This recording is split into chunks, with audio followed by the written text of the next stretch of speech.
2వ సమూయేలు గ్రంథం 6వ అధ్యాయం. యెహోవా మందసము 3 నెలలు గిత్తీయుడగు ఓబేదెదోము ఇంటిలో ఉండగా యెహోవా ఓబేదెదోమును అతని ఇంటి వారిని అందరినీ ఆశీర్వదించెను. దేవుని మందసము ఉండుట వలన యెహోవా ఓబేదెదోము ఇంటి వారిని అతనికి కలిగిన దానినంతటినీ ఆశీర్వదించుచున్నాడన్న సంగతి దావీదునకు వినబడగా దావీదు పోయి దేవుని మందసమును ఓబేదెదోము ఇంటిలో నుండి దావీదుపురమునకు ఉత్సవముతో తీసుకొని వచ్చెను. ఆమేన్. ఆమేన్. ప్రియమైన దేవుని బిడ్డలారా, దేవుని మందసము ఎక్కడ ఉన్నది? ఓబేదెదోము ఇంటిలో ఉన్నది. ప్రియమైన దేవుని బిడ్డలారా, యెహోవా మందసము 3 నెలలు గిత్తీయుడగు ఓబేదెదోము ఇంటిలో ఉండగా యెహోవా ఓబేదెదోమును అతని ఇంటి వారిని అందరినీ ఆశీర్వదించెను. దేవుని మందసము 3 నెలలు ఓబేదెదోము ఇంటిలో ఉన్నది. ప్రియమైన దేవుని బిడ్డలారా, ఈరోజు మీరు ఒక టార్గెట్ పెట్టుకోవాలి. దేవుని మందసము ఓబేదెదోము ఇంటిలో ఉన్నది. అందును బట్టి తన ఇంటి వారందరూ కూడా ఆశీర్వదించబడినారు. ప్రియమైన దేవుని బిడ్డ, దేవుని సన్నిధి, దేవుని మందసము, దేవుని యొక్క ప్రభావము ఎవరైతే ఇష్టపడతారో ప్రియమైన దేవుని బిడ్డలారా, వారింటిలోనికి దేవుని యొక్క ఆశీర్వాదము పరిగెత్తుకుంటూ వస్తుంది. నువ్వు దేవుణ్ణి ఏ విధంగా ప్రేమిస్తున్నావు? ఓబేదెదోము ఆశీర్వదించబడడానికి కారణం ఏంటంటే దేవుని యొక్క మందసాన్ని చాలా ఇష్టముతో హత్తుకున్నాడు, చాలా ఇష్టంతో తెచ్చుకున్నాడు. అందును బట్టే 3 నెలలలో ఓబేదెదోము ఇల్లు, తన వంశము ఆశీర్వదించబడినది. ప్రియమైన దేవుని బిడ్డలారా, ఈరోజు మనము కూడా దేవుని మందసము దగ్గరికి వస్తున్నామంటే మన జీవితంలో చాలా ఆయాసాన్ని చూపిస్తూ ఉంటాం. ప్రియమైన దేవుని బిడ్డలారా, మనలో ఒక గొప్ప ఉజ్జీవం ఉండాలి. దేవుని ప్రసన్నతను నేను చూడబోతున్నాను, దేవుని ప్రభావాన్ని నేను చూడబోతున్నాను, దేవుని ప్రత్యక్షతను నేను చూడబోతున్నాను, దేవుని మహిమను నేను చూడబోతున్నాను, దేవుని యొక్క కార్యములను నేను చూడబోతున్నాను. దేవుని మందసాన్ని ఆ యొక్క ఓబేదెదోము ఇంటిలోనికి తెచ్చుకున్నాడు. ప్రియమైన దేవుని బిడ్డ, నువ్వు తీసుకోగలుగుతావా దేవుని మందసాన్ని? సేవకులు అడగాలి, ఎవరైనా గృహ కూడిక పెట్టుకుంటారా అని. అంటే హృదయంలో దేవుని యొక్క మందసం యొక్క ఉజ్జీవం కనుక మనలో ఉంటే, ఆ ప్రేమ, దేవుని యొక్క మందసము మీద ఆ యొక్క ప్రేమ కనుక మనం ఉంటే, మనలో నూతనమైనటువంటి కృపను దేవుడు విడుదల చేసి ఆశీర్వాదాన్ని మన సొత్తు చేస్తాడు. కాబట్టి ఇక్కడ వాక్యం ఏమని చెప్తా ఉన్నది? గిత్తీయుడగు ఓబేదెదోము ఇంటి వరకు తీసుకొని అచ్చట ఉంచెను. యెహోవా మందసం 3 నెలలు గిత్తీయుడగు ఓబేదెదోము ఇంటిలో ఉండగా యెహోవా ఓబేదెదోము అతని ఇంటి వారిని అందరినీ ఆశీర్వదించి, నిన్ను బట్టి నీ ఇంటి వారందరూ ఆశీర్వదించబడాలి, నిన్ను బట్టి నీ ఇంటి వారందరూ దీవించబడాలి. అంటే నీలో ఏముండాలి? దేవుని మందసము నీలో ఉండాలి. దేవుని ఆజ్ఞలకు నీవు లోబడాలి, దేవుని కట్టడలకు మనము లోబడాలి, దేవుని మాటలకు మనము లోబడాలి. ఒక వ్యక్తిని చూపిస్తున్నాడు, ఆ వ్యక్తి ఇంటిలోకి మందసం వచ్చింది. మందసం రాగానే తన ఇంటి వారందరూ కూడా 3 నెలలలోనే ఆశీర్వదించబడ్డారు. ప్రియమైన దేవుని బిడ్డ, 3 నెలలు దేవుడు నీకు ఒక టార్గెట్ 3 నెలలు ఇచ్చినాడు. నువ్వెలా ప్రయాసపడతావో నాకు తెలియదు. ప్రియమైన దేవుని బిడ్డ, నువ్వెలాగా దేవుని వేడుకుంటావో అది నీకు తెలుసు, దేవునికి తెలుసు. 3 నెలల ప్రయాస నీ కుటుంబ చరిత్రనే దేవుడు మార్చివేయబోతాడు. దేవుడు నిన్ను దీవించబోతా ఉన్నాడు, దేవుడు నిన్ను ఆశీర్వదించబోతా. ఓబేదెదోము ఏ విధంగా అయితే దేవుని మందసాన్ని తన ఇంటిలోకి తెచ్చుకున్నాడో, మనము కూడా దేవుని యొక్క సన్నిధిని మన ఇంటిలో, మన హృదయంలో గనక మనము పెట్టుకుంటే దేవుడు మనల్ని, నీవు కాదు నీతో పాటు నీ ఇంటి వారిని అందరినీ కూడా దేవుడు ఆశీర్వదిస్తాడు. ప్రియమైన దేవుని బిడ్డ, దేవుడు దీవిస్తానని దేవుడు ఈరోజు మాట్లాడుతూ ఉన్నారు. అదేవిధంగా 1 దినవృత్తాంతాల గ్రంథము 26వ అధ్యాయము 4వ వచనం. దేవుడు ఒబేదెదోమును ఆశీర్వదించి అతనికి కుమారులను దయచేసెను. వారెవరనగా షెమాయా జ్యేష్ఠుడు, యెహోజాబాదు రెండవ వాడు, యోవాహు మూడవ వాడు, షాకారు నాలుగవ వాడు, నెతానేలు ఐదవ వాడు, అమ్మియేలు ఆరవ వాడు, ఇష్కారు ఏడవ వాడు, పెయుల్లేతై ఎనిమిదవ వాడు. వాని కుమారుడైన షెమాయాకు కుమారులు పుట్టిరి. వారు పరాక్రమశాలులై ఉండి తమ తండ్రి ఇంటి వారికి పెద్దలైరి. షెమాయా కుమారులు ఒత్ని, రెఫాయేలు, ఓబేదు, ఎల్జాబాదు, బలాఢ్యులైన అతని సహోదరులు ఏలీహు, సెమక్య, ఒబేదెదోము కుమారులైన వీరును వీరి కుమారులను వీరి సహోదరులను 62. వారు తమ పని చేయుటలో మంచి గట్టివారు. ఆమేన్. ప్రియమైనటువంటి దేవుని బిడ్డలారా, ఒబేదెదోము సంతానములు దేవుడు ఏ విధంగా ఆశీర్వదించినారో తెలియజేస్తున్నారు. దేవుడు ఒబేదెదోమును ఆశీర్వదించి అతనికి కుమారులను దయచేసినారు. మందసము ఎప్పుడైతే ఒబేదెదోము ఇంటికి వచ్చినదో అప్పుడు ఒబేదెదోము ఇంటిలో కుమారుల సంతానము పెరిగిపోయినది. వారిలో తన కుమారునికి కుమారుడు పుట్టినప్పుడు వాళ్ళు ఎలా ఉన్నారంట? పరాక్రమశాలులై ఉండిరి. ఈరోజు ప్రియమైనటువంటి దేవుని బిడ్డలారా, మనము మన పిల్లలను ఏ విధంగా పెంచుతున్నాము? అక్కడ ఒబేదెదోము కుమారునికి కుమారుడు పుట్టినప్పుడు బహు పరాక్రమము కలిగినటువంటి వాడుగా ఉన్నాడు. ఆత్మలో యుద్ధము చేయగలిగిన కుమార్తెలుగా మనము పెంచడానికి మనము సిద్ధపడాలి. ప్రియమైన దేవుని బిడ్డలారా, ఈ రోజులలో మనము పిల్లలను చూసినట్లయితే ఏ విధంగా ఉన్నారంటే ఒక్క మాటకి 10 జవాబులు చెబుతా ఉన్నారు. అబ్రహామును చూసినట్లయితే అబ్రహాము తన కుమారుడైన ఇస్సాకును బలికి తీసుకొని వెళ్తా ఉన్నాడు. బలికి తీసుకొని వెళ్తున్నప్పుడు దారిలో అడుగుతా ఉన్నాడు, నాన్న కట్టెలు ఉన్నాయి, నిప్పులు ఉన్నాయి, బలిపీఠం ఉన్నది, కానీ గొర్రె పిల్లేదు. ఏమని అడుగుతా ఉన్నాడు? కానీ వధించడానికి, బలివ్వడానికి గొర్రె పిల్ల ఏది నా తండ్రి అని అడుగుతా ఉన్నప్పుడు తండ్రి ఏం చెప్తా ఉన్నాడు? యెహోవా చూచుకొను అన్నాడు. అప్పటికి కూడా బలిపీఠము మీద కాళ్ళు చేతులు కట్టి పడుకోబెట్టినాడు ఇస్సాకును. ఇస్సాకులో ఎంత కాళ్ళు చేతులు కట్టి బలిపీఠం మీద పడుకోబెట్టినా నా తండ్రి ఎందుకు నన్ను ఈ బలిపీఠం మీద పడుకోబెట్టినావని అడగలేదు. ఇస్సాకుకు ఎంత విధేయత ఉన్నదో చూడండి. తండ్రి ఏమన్నాడు? దేవుడే చూసుకుంటాడు అన్నాడు. అదే మాట ప్రకారంగా దేవుడు చూసుకుంటాడు. ఆ బలిపీఠం మీద ఇస్సాకు పడుకొని కాళ్ళు చేతులు అదే ఈ రోజు పిల్లలైతే నన్నెందుకు కట్టేస్తాను, నన్నెందుకు ఈ మోరియా కొండ అంతా ఎక్కిస్తాను, నాకు చెప్పులు లేకుండా నడిపిస్తాను, నాకు ఫలానా తిండి పెట్టట్లేదు, ఫలానా 10 ప్రశ్నలు వేస్తారు పిల్లలు తల్లిదండ్రులకు. ఇవన్నీ ఏం చేస్తారు? చక్కగా సెల్ ఫోన్ పట్టుకొని వాళ్ళకి నచ్చిన గేములు చూస్తారు. ప్రియమైన దేవుడు, 3 నెలల 6 నెలల పిల్లలే గేములు చూస్తేనే అన్నం తింటారు. ఆ సెల్ ఫోన్ లేని పిల్లలు అన్నమే తినట్లేదు అసలు. కానీ అబ్రహాము పెంచినాడు, లేక కన్న కుమారుని అబ్రహాము పెంచినాడు. బలిపీఠము ఎక్కే అంత విధేయతతో, బలి పశువుగా ఎదిగే అంత విధేయతతో అబ్రహాము ఇస్సాకును పెంచినాడు. ప్రియమైన దేవుని బిడ్డ, ఈరోజు నీవు నీ పిల్లలను ఏ విధంగా పెంచుతూ ఉన్నావు? ఈరోజు నీ పిల్లలకు నువ్వేమి నేర్పిస్తూ ఉన్నావు? మోరియా పర్వతం ఎక్కడమంటే మాటలా ఆ చిన్న కాళ్ళతో, ఆ పసి కాళ్ళతో, ముసలి ప్రాణముతో ఆ కొండలు ఎక్కుతూ ఉన్నారు. వీళ్ళిద్దరి తేడా చూడండి. పసి పిల్లగాడుగా ఉన్నటువంటి ఇస్సాకు, వృద్ధుడుగా ఉన్నటువంటి అబ్రహాము, వీళ్ళిద్దరు కలిసి సంభాషణ చేస్తూ ఆ మోరియా కొండలు ఎక్కుతూ ఉన్నారు. ప్రియమైన దేవుని బిడ్డలారా, నీ కుమారుణ్ణి, నీ కుమార్తెను ఎక్కియగలవా? దేవుడు దేవుడు నీతోనే మాట్లాడుతూ ఉన్నాడు.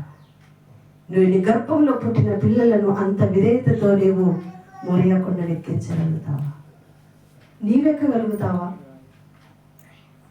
నీవు దేవుని యొక్క మందసము నీ ఇంటికి రావాలంటే దేవుడు పెట్టిన శ్రమలకు నీవు తల వంచుతావా? దేవుడు పెట్టిన కష్టాలకు నువ్వు తల వంచుతావా? నిజంగా నువ్వు తల వంచుతావంటే 3 నెలలే నీ జీవితంలో దేవుడు నీ చరిత్రను మార్చివేయబోతున్నాడు. నేను ప్రతి పరిస్థితికి నా తల వంచుతాను ప్రభా. ఇస్సాకు, అబ్రహాము తల వంచినారు. ప్రియమైనటువంటి దేవుని బిడ్డలారా, ఈరోజు ఇస్సాకును బలివ్వడానికి వెళ్తున్నప్పుడు అబ్రహాము శారాకు చెప్పలేదు తెలుసా? 100 సంవత్సరాలకు కన్న కొడుకుని కన్న తల్లికి తెలియకుండా బలివ్వడానికి తీసుకొని వెళ్తూ ఉన్నాడు. కన్న తల్లికి తెలియకుండానే దేవుని మాట ప్రకారంగా, ఎందుకు తెలుసా? శారా మాట విన్న అబ్రహాము జీవితంలోనికి హాగరు వచ్చింది. ఒకవేళ కనుక నేను మరలా శారాతో ఈ విషయాన్ని చెప్తే దేవుని మాటను తృణీకరించేవాడని అయితానేమో అనుకున్నాడేమో. శారాకి తెలియకుండానే తన కొడుకుని ఆ కొండ మీదకి తీసుకొని వెళ్తా ఉన్నాడు. ప్రియమైన దేవుని బిడ్డలారా, ఈ రోజు నీవు నీ కుమారులను నీ కుమార్తెలను సేవకు సమర్పించగలిగిన ఆ శక్తి సామర్థ్యం నీకుందా? ప్రియమైన దేవుని బిడ్డ, నీవు సేవలో సమర్పించుకునే శక్తి సామర్థ్యం నీకుందా? ప్రియమైన దేవుని బిడ్డ, నువ్వు నిలబడగలుగుతావా? దేవుడు నిన్ను పిలుస్తుండగా నువ్వు నిలబడగలుగుతావు.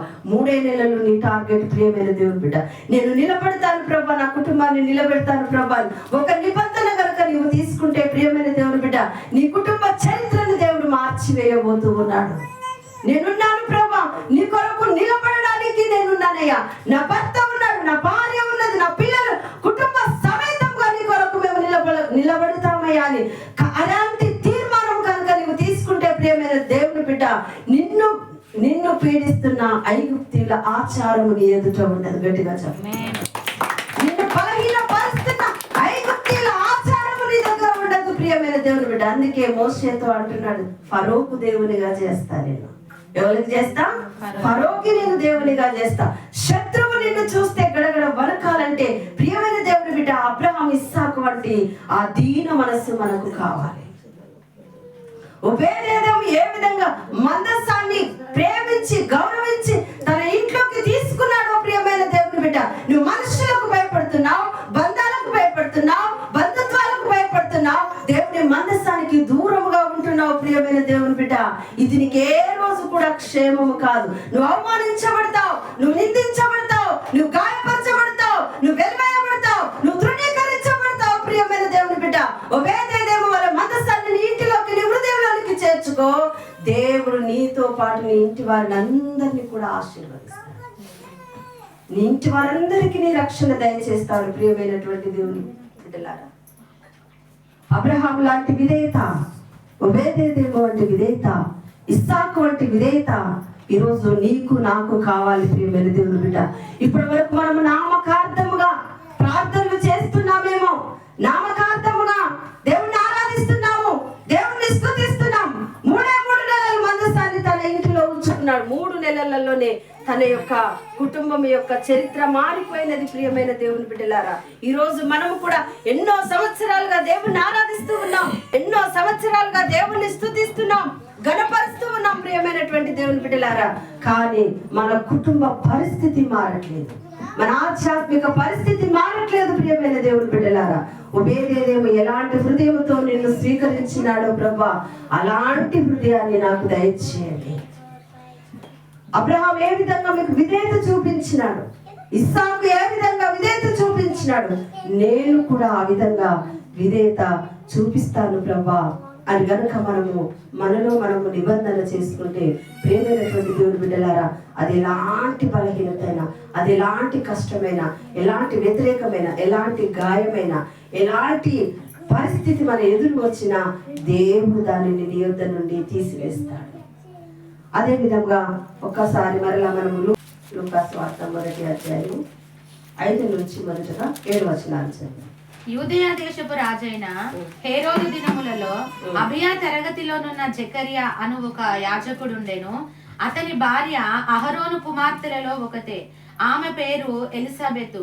వీరిద్దరూ ప్రభు యొక్క సకలమైన ఆజ్ఞల చొప్పునను న్యాయ విధుల చొప్పునను నిరపరాధులుగా నడుచుకొనుచు దేవుని దృష్టికి నీతిమంతులై ఉండిరి. ఆమేన్. ప్రియమైన దేవుని బిడ్డలారా, ఇక్కడ వాక్యం ఏం తెలియజేస్తా ఉన్నదో చదవండి. వీరిద్దరు ప్రభువు యొక్క సకలమైన ఆజ్ఞల చొప్పునను న్యాయ విధుల చొప్పునను నిరపరాధులుగా నడుచుకొనుచు దేవుని దృష్టికి నీతిమంతులై ఉండేది. వాళ్ళు ఎలా నడుస్తా ఉన్నారు? వారిద్దరు ఎవరు? భార్యాభర్తలు ఇద్దరు, జకరియా ఎలిజబెత్ అమ్మ. వాళ్ళిద్దరు ఏం చేస్తా ఉన్నారు? ఏం చేస్తా ఉన్నారు? వాళ్ళు సకలమైన ఆజ్ఞలను న్యాయ విధుల చొప్పునను. ప్రియమైన దేవుని బిడ్డలారా, భూమి మీద ఇద్దరు ఏకీభవించి ప్రార్థించిన దాన్ని దేవుడు త్వరగా వింటాడు. భూమి మీద మనం బంధించిన దానిని దేవుడు పరలోకంలో బంధిస్తాడు. అయితే ఇద్దరు ఏకీభవించి బంధించిన దానిని పరలోకంలో దేవుడు బంధించి వేస్తాడు. అలాగే కుటుంబంలో భార్యాభర్తలు ఇద్దరు కలిసి ఏదైనా వ్యతిరేకత నీ మీద దాడి చేస్తుందంటే ప్రభువు నామంలో ఇద్దరు ఏకీభవించి దాన్ని బంధిస్తే ఆశీర్వాదం నీ సొత్తే. ప్రియమైన దేవుని బిడ్డ, ఈ రోజులలో భార్య ప్రార్థన చేస్తే భర్త చేయడు, భర్త చేస్తే భార్య చేయడు. భార్య ప్రార్థనలో ఉంటే భర్త బయట తిరిగి వస్తుంది, భర్త ప్రార్థనలో ఉంటే భార్య కిచెన్ రూమ్ లో తిరిగి వస్తుంది కదా. అది కాదు ప్రియమైన దేవుని బిడ్డ, ఇద్దరు సకల ఆజ్ఞల చొప్పున. సకలము అంటే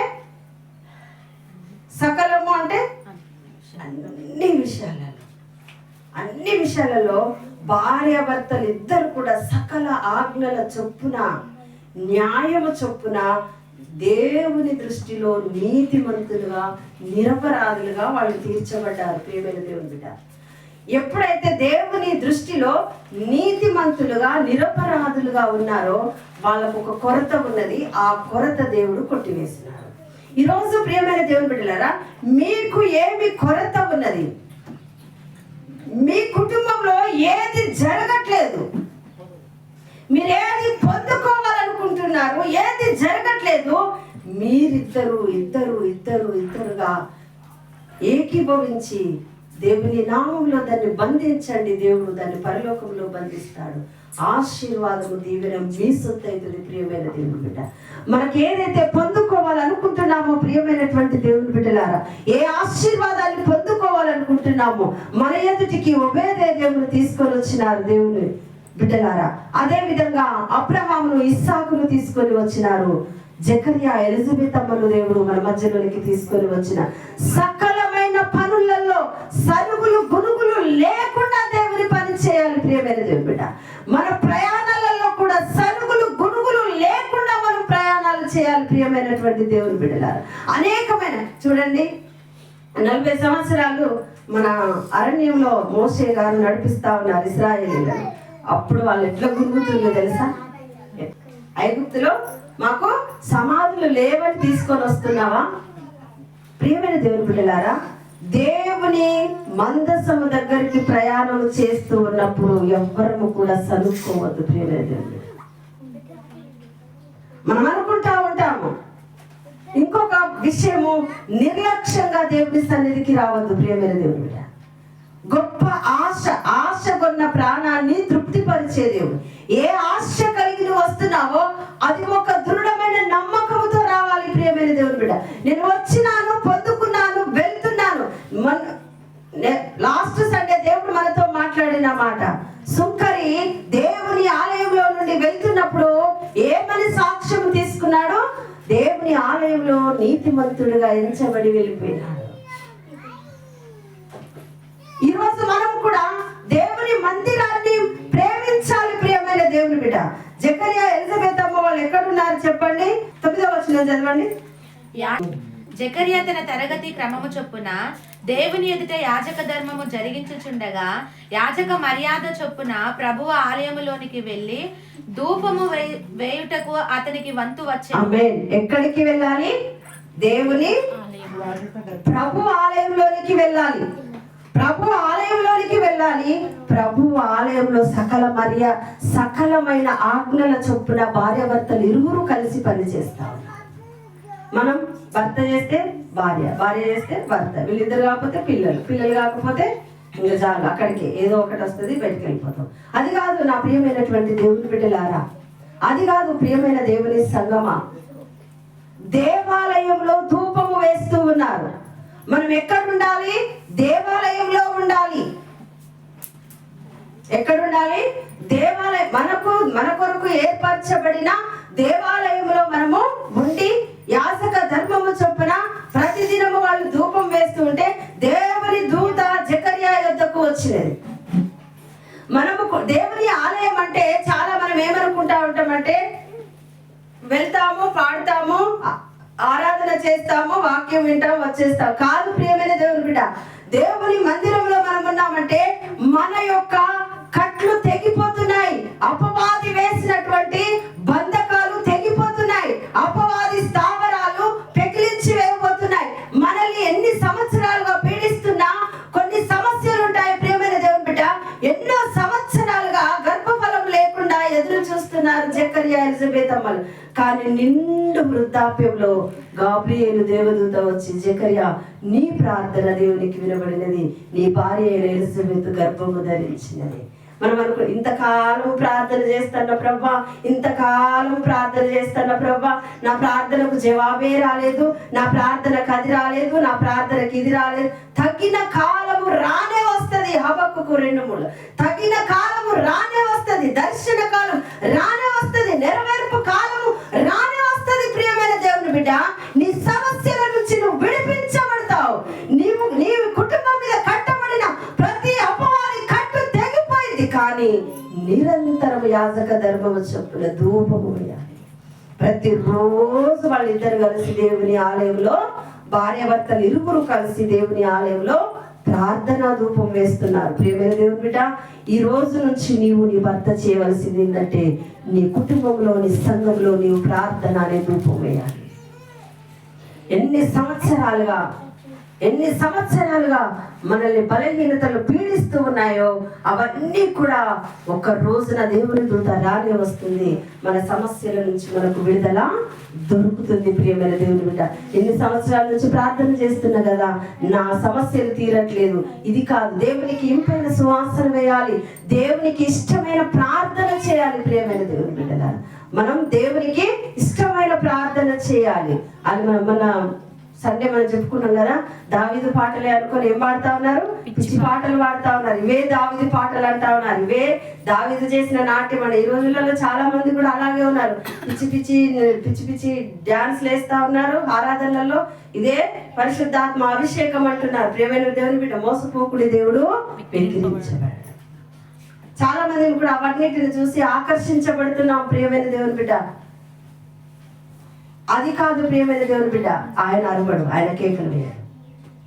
ఆయన అరవడు, ఆయన కేకలు వేయడు. కాబట్టి ప్రియమైనటువంటి దేవుని బిడ్డలారా, యాజక ధర్మము చొప్పున దేవుడు మనకిచ్చినటువంటి పిలుపు చొప్పున నిరంతరము మన కుటుంబంలోను, మన సంఘంలోను ధూపము వేయబడాలి.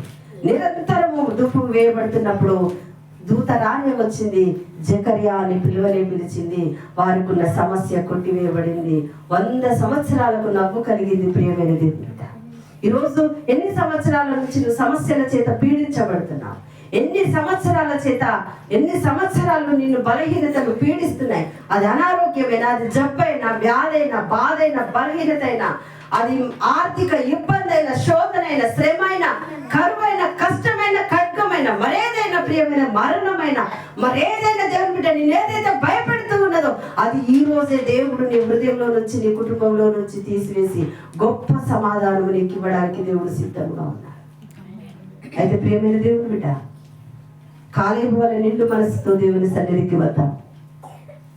జకర్యా, ఎలిజబెత్ అమ్మ వలె సకల ఆజ్ఞల చొప్పున న్యాయముగాను, నిరపరాధులుగాను, నీతిమంతులముగాను దేవుని సన్నిధిలో మనము ధూపము వేయాలి. ప్రియమైన దేవుని బిడ్డ, ఒబేదేము వలె మనము మన యొక్క సంఘంలో, మన యొక్క కుటుంబంలో మనము దీవించబడాలంటే మందసమును మన ఇంటిలోకి తీసుకోవాలి. మన హృదయంలోకి తీసుకోవాలి. నమ్ముతున్నారా? మీ చరిత్రను దేవుడు 3 నెలలలో మార్చి వేస్తారు. ఎలా మార్చి వేస్తారు? ఒబేదెదోము వలె దేవుని యొక్క మందసాన్ని ప్రేమించి, దేవుని యొక్క మందసాన్ని మన ఇంటిలోనికి, మన హృదయంలోనికి ఎప్పుడైతే దేవుని మందసాన్ని మనం తీసుకుంటామో, దేవుని బిడ్డ మన యొక్క స్థితిగతులను దేవుడు మార్చి వేయబోతున్నా. మందసము వెళ్ళగానే ఒబేదెదోము ఇంటి వారు కూడా అందరు కూడా ఆశీర్వాదం. నిన్ను బట్టి నీ ఇంటి వారు, నిన్ను బట్టి నీ ఇంటి వారు, నిన్ను బట్టి నీ ఇంటి వారు, నిన్ను బట్టి నీ ఇంటి వారు, నిన్ను బట్టి నీ ఇంటి వారు, నిన్ను బట్టి నీ ఇంటి వారు ఆశీర్వదించబడాలి అంటే ఒబేదెదోము వలె మనం నిలబడాలి. ప్రియమైన దేవుని